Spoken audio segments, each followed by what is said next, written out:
And with that, welcome to today's video, and I want to talk to you about the 6 things I wish I knew in my teens. So I would say when growing up, going to school, high school, there are a lot of different things, a lot of different new, let's say, situations you get confronted with. And I would say during this time, for me, there has been a few things that I wish I knew earlier, or let's say I still see it as part of the process, but I think if you interpret a few things in a few different ways, that can really make all the difference. So today I want to share you a few stories from, the last 10 years of a few things that I definitely did wrong, a few things that I did in my opinion right here, right now in New York City. I'm at the Roosevelt Island. Behind me you have Manhattan, and this is exactly where we're heading to right now. But let's start with number 1.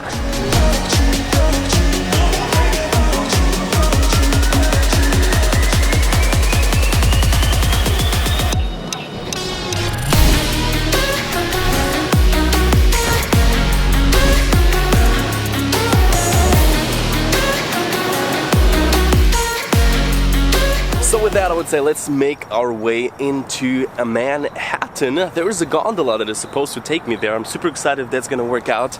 But with that, let's also do number 1. And I would say we're gonna start out with one of the biggest ones, and we're gonna finish off one of the biggest ones in my opinion. And that is gonna be when growing up, when getting into your teens, 14, 15, 16. I think during that time it's very easy to fall into this idea that your reality is the reality, and it's super important to make everything right. And what I mean by that is, like, if you fail an exam, you feel like the world is coming to an end.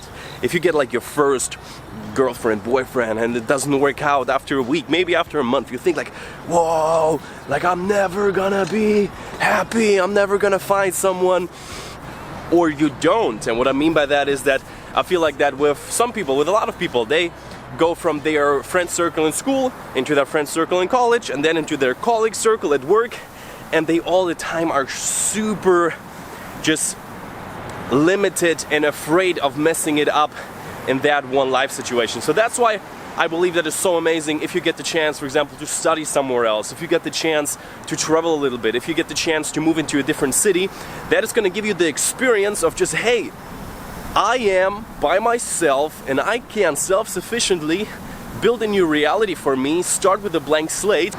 And to gain that self-trust, I think especially at a teenage age, this can be so valuable. Number 2.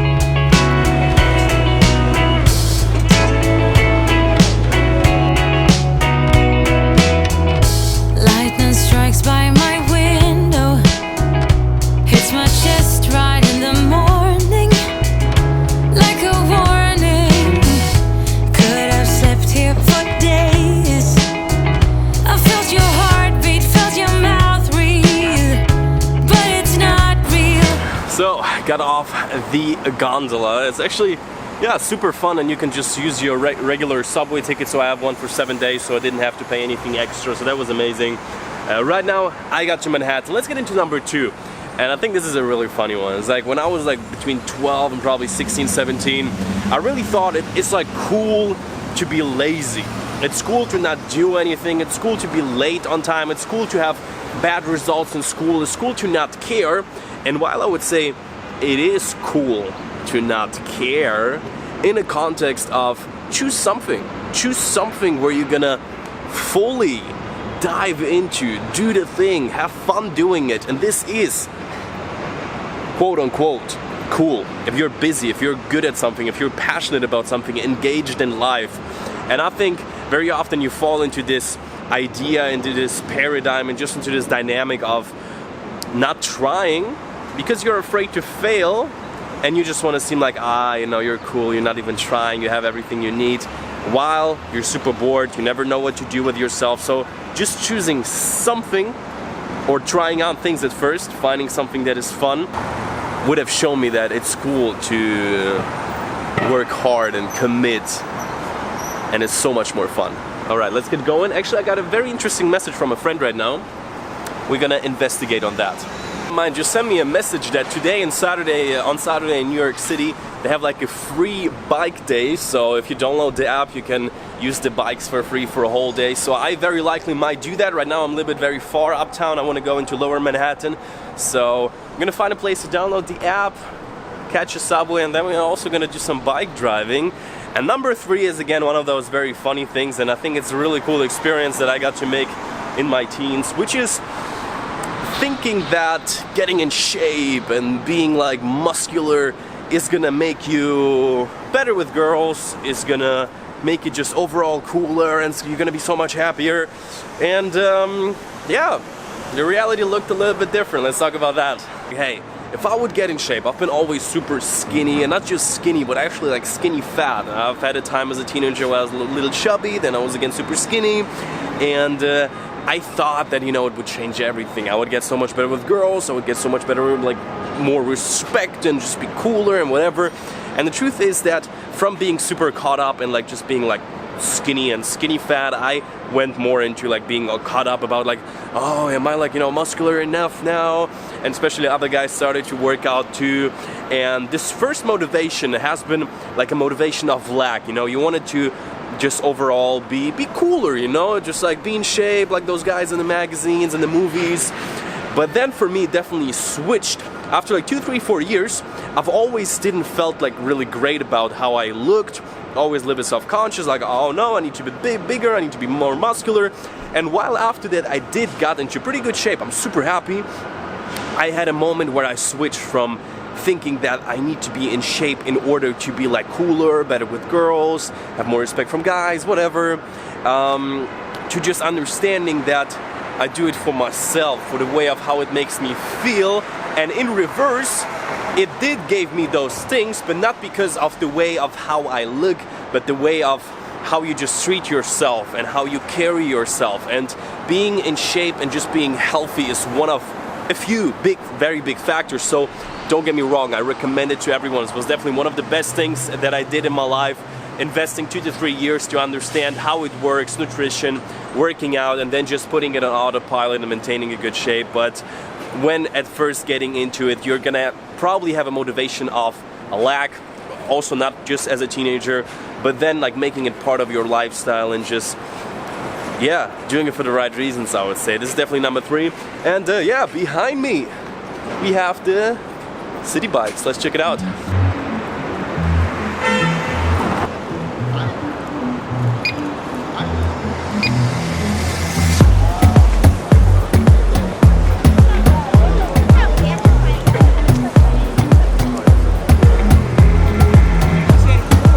Now I'm right in front of policemen. I think vlogging on a bike is pretty much common courtesy here, so I think they don't mind that.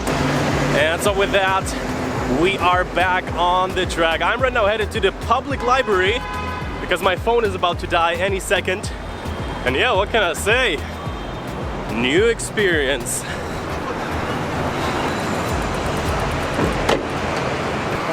And with that, let's talk about number 4, which is managing your finances as a teenager. And obviously this is something that most people don't do into their mid-20s, late 20s, sometimes even early 30s. You just go with the flow, you just do whatever happens. And for me, I gotta say, this is one of the things that I will be forever grateful for. It's gonna be super sunny up there. Is that out of necessity, because growing up in an immigrant family in Germany, I remember this one time.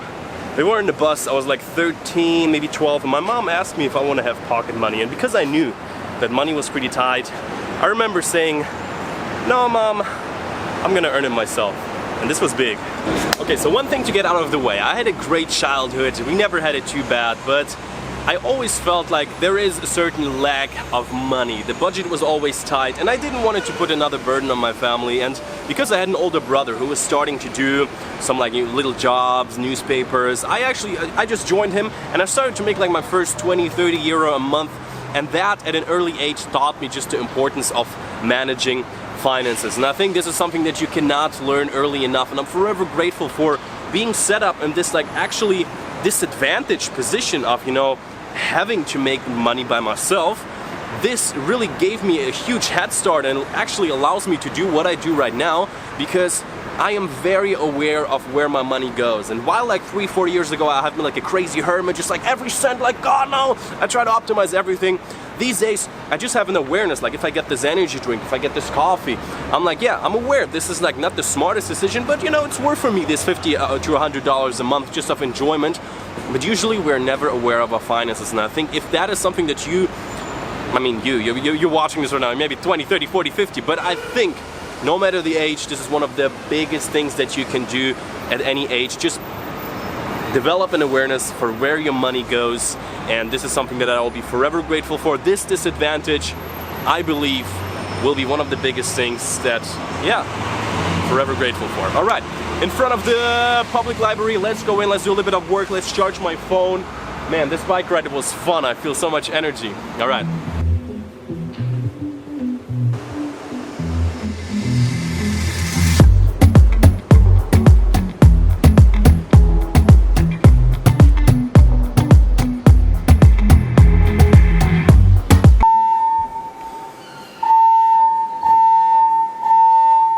Somebody stole the book. Further investigation, it's a false alarm. Well, that would be it's a false alarm.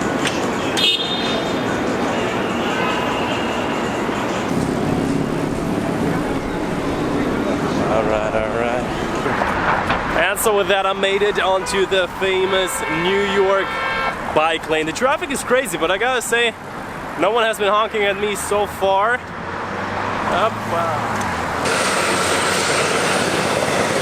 Let's get into point number 5 of things I wish I knew, let's say knew earlier in my teens, which is knowing that friends, relationships are not meant to last forever, especially with your first besties. It's like, we're gonna be bros forever. Maybe with the first girl, like it's you forever. I never had this big issue. A few funny stories, maybe I'm gonna tell you another time. But especially in the beginning with the first people, we tend to think and we hope and we stay definitely for too long. Friends with people where maybe you're just friends because you go to the same place. You don't have that many things in common. The relationship is not beneficial to both sides. This is what it just has been for me. Like I had friend circles where it just has been very hard to just develop and become a new person, and I always wanted to just reinvent myself all the time, try new things. And the truth is that when you're 15, when you're gonna be 20, you're gonna be a completely different person. When you're gonna be 20 to 30, you're gonna be different like day and night. And if not, then you should do more. You should explore yourself more, your interests, your strengths. And don't get me wrong at all, it is one of the most amazing things to have long-term relationships with friends over 5, 10, 20 years. Like for me, I have like some 5 to 10 year old friendships. Now I would say the only way of how that is possible is to grow together, and I think this is much more rare than just, you know, you just going to the same place, your friends, and you don't want to let go because it gives you a lot of comfort. But trust me, letting go and having space for new people is gonna allow you so much more.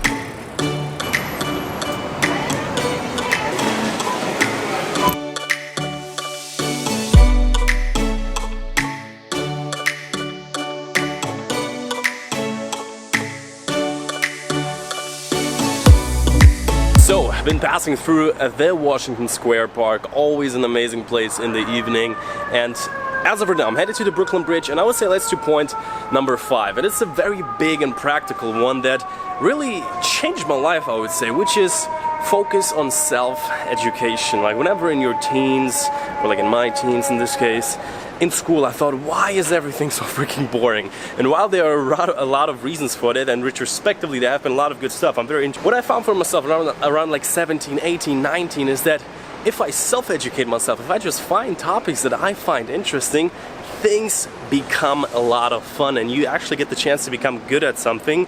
And self-education, and this is why I love the day and age we live in, internet. Sometimes I've been just like walking into bookstores, reading up on stuff that I was actually interested in. So self-education to this day is one of the biggest things. And yeah, to add to that, for me, the best type of self-education, I like to listen to a lot of audio, read books in, I would say, psychology, history, and general self-help. And yeah, audiobooks are absolutely amazing. Podcast for free, 4 hours. You can listen to the brightest minds of our days. Keep that in mind. Well, we were trying to get it back. We were like, oh. Oh, maybe Yeah. I will catch you. Hi, Danny. Marissa. Marissa. Nice to Hi. meet you. Abby. Danny. Lana. So what are you actually filming?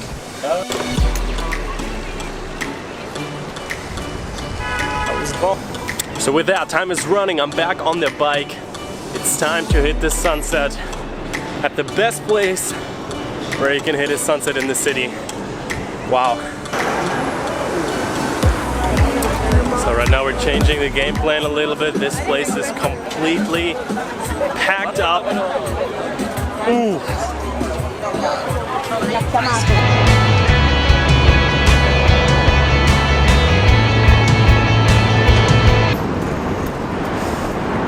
So what I am doing right now is I'm taking a bike ride over the Manhattan Bridge. As you can see, this one is quite relaxed in comparison to the Brooklyn. Okay, and the last point is gonna be, especially at a young age, it's extremely easy to get caught up in a certain expectation that people have of you, a certain way that people see you, and you have to really make a conscious effort to break out of it. If you see yourself a certain way, it doesn't necessarily has to mean being an aggressive bike driver here right now. It doesn't necessarily has to mean that this is who you're gonna be all your life.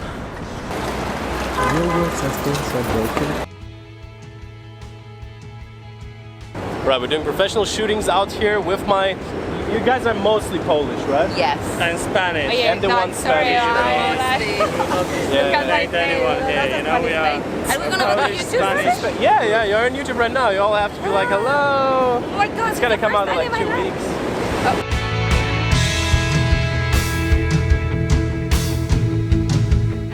So with that, the sun is setting at the Brooklyn Bridge right now, and I would say let's do the last point. And I would say the last point is really something for me. Helicopters are passing by. Man, this city is full of life. The last point is really that when I was going to school in my teens, sometimes I wanted to do big things. I wanted to travel the world. I wanted to just build a certain lifestyle, but for different reasons, I was holding myself back, especially just the factor of other people around you, what other people think of you, other people's expectations. So my last thing that I wish I knew is that you can't give yourself the permission to try out big things. I don't want to say dream big, because I think it's very important also to stay realistic, to know your strengths, to just allow yourself to take that leap, to go that extra mile, to try something that maybe most people are not trying. Maybe if people are saying you it's too late, maybe people are saying that you're gonna fail it, but if you feel like you have what it takes, just really took that leap, and I wish I would have done it earlier in a way. So with that, thank you very much for watching. Smash the thumbs up button, and we're gonna see each other in the next video.